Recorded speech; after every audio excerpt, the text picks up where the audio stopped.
Hey everyone, it's NinjaTrixta, and as you may know, I live in Japan, and we're taking this opportunity today to go check out the Armored Core 6 Fires of Rubicon playable demo. We're heading to Akihabara today, so hopefully you guys will enjoy this. I'm looking forward to it. Let's go ahead, get our way out there. Heading to the station right now from my hometown, and we'll head up to Akihabara.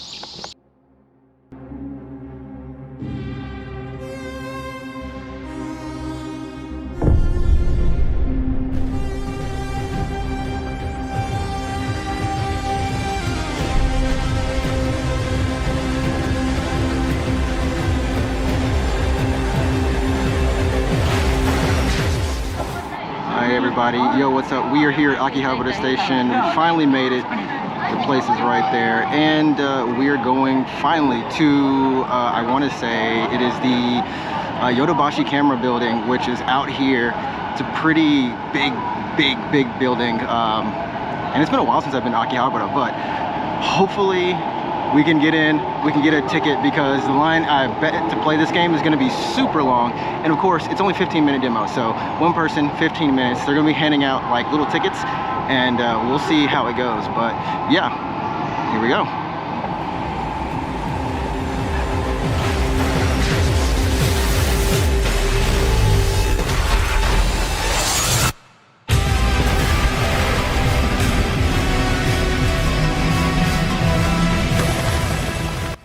Everyone, it's your boy NinjaTrixta, and this is the middle part of the video, maybe. So, long story short, I was not able to actually get to play, I didn't get to play the game, but I do leave my thoughts and impressions of the game right after this. Go ahead, like and subscribe to the video. But before I even get to that, I want to give a huge shout out to I tried to find the demo for this event in Akihabara, and I went to a YouTuber called Rubicon Dogs, and I'm going to put the links in the description to these homies' channels, because I gotta say, without them, this video, the rest of it wouldn't have been as nearly as good. Shout outs to them, and they got, Rubicon Dogs actually got it from Mr. Red Eye, and they had the exact footage of the exact demo that was actually available to play here in Akihabara at the play session. So huge shout outs to them. I just want to, like I said, I just want to make sure to give credit where credit is due. And if you're watching this video, I can't say thank you enough to the fellow Ravens out there for making this happen, for at least having the footage up there. You two are true mercs and heroes for us all. Enjoy the rest of the video, and let me know what you think about my thoughts. All right. Enjoy it. And it's, like I said, it's a 15-minute per session footage for everyone, or gameplay session. But what was awesome is that they had 3 large monitors up and allowed you to actually still look at the gameplay from the 3 players who were playing at that time. So I got to just sit there, check out the game, see what it was all about, which we've already seen before. But seeing it running in person on a PlayStation 5 was really good. And knowing that people were, like, there were people behind there playing it was a whole different, was just a whole different aspect of knowing that, like, hey, that's someone who's piloting it, and I'm looking at them piloting it for the first time, and it's smooth. I think the thing that stood out to me, and this is why I'm making a video now instead of when I get back home, is because what stood out for me, number one, is that the game is so cinematic in its presentation. It's one of those things where you really are able to appreciate it from a spectator's perspective. Just being able to simply dissect the information, even though I knew what was going on, I was able to just look at it and go, okay, this is what the UI is looking like, and this is what, you know, there's actually a huge health bar that's on the top of the screen. I never noticed because I was always looking at the reticule, but then I realized, like, who's that really for? And it's for people who are watching. It's not for the player, because the player's information is always presented in that reticule for them. So it's just one of those things where I was just like, okay, they really did design this for a bit more of a spectacle. And there is also the thing when you have a back weapon and it's like a rail gun or cannon or whatever, and it does this big shot. I noticed how the camera kind of like gets closer to the FOV comes in closer to your core and really makes it have like this impact when you hit it. So for me, I thought, like I said, presentation was amazing. They got to play all the way up to the boss fight that you've seen with like the kind of lava shooting guy who has like the 2 chainsaw blades as arms. And one of the things that you'll definitely notice 100% is that the ebb and flow of the game. And I've seen a lot of people go like, oh, it has a stagger gauge, it's like Sekiro. And I'm here to say no, the stagger gauge is what makes it common to Sekiro, but it is not like Sekiro. And I know people have pointed that out, and some people don't believe it, but I think the difference is with Sekiro, it really was this dash of, or this clash, this dance of clashing. It was ching, ching, ching, ching, ching, ching, ching, ching, and you were always aggressively engaging. In Armored Core, you're aggressively engaging, but you're engaging from afar to then, of course, stagger them to then go in.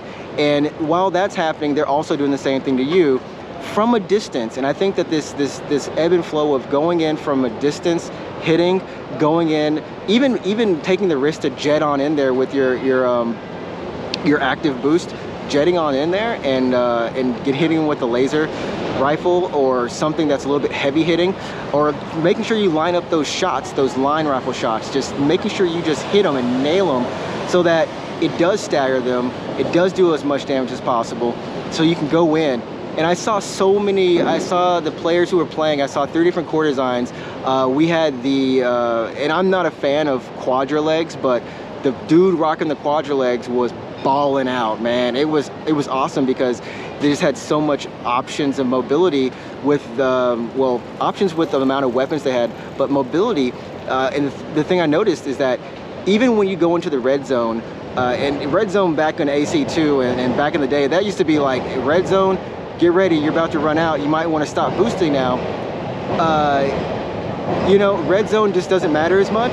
It definitely is a warning sign, and when you do hit, I saw people just continuously in the red, go past the red, but there is this like safety net that they've given you now, that even as soon as you touch the ground, like you stop boosting, you touch the ground, your gauge is going to go back up really quickly. And it's almost like, while it does matter, and I do know that the output is going to matter, some generators will consume power much more than others.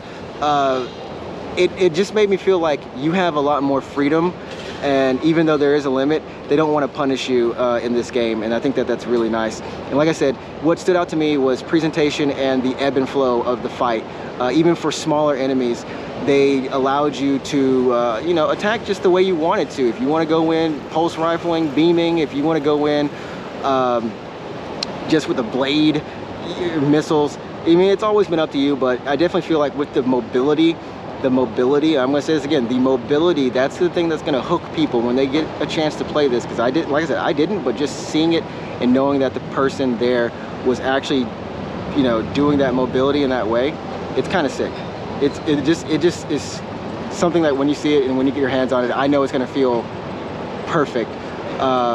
So all I can say is, everyone, you're going to love this game. I even met someone there who was a first-time player from For Answer, and they were worried that this game was going to be a little bit difficult. They played For Answer, and then they also played Elden Ring, and like that's what got them jazzed about this game, because it's really the first Armored Core since 5 Judgment Day, and that was 10 years ago. And I was explaining to them some of the systems and how these things work, and it was some of the information, like shout outs to everyone in the comments. You guys have helped me out so much in understanding and breaking down this game too, and I was relaying that information to them, and it was just a lot of fun to just, like I said, to see all that happening. So anyways, while I didn't get to play it, I did get to see it being played, and it was an amazing little 15 minutes actually probably around 30 minutes actually. I watched a couple sessions and just seeing the couple different cores, pre-built cores they had made for players to use.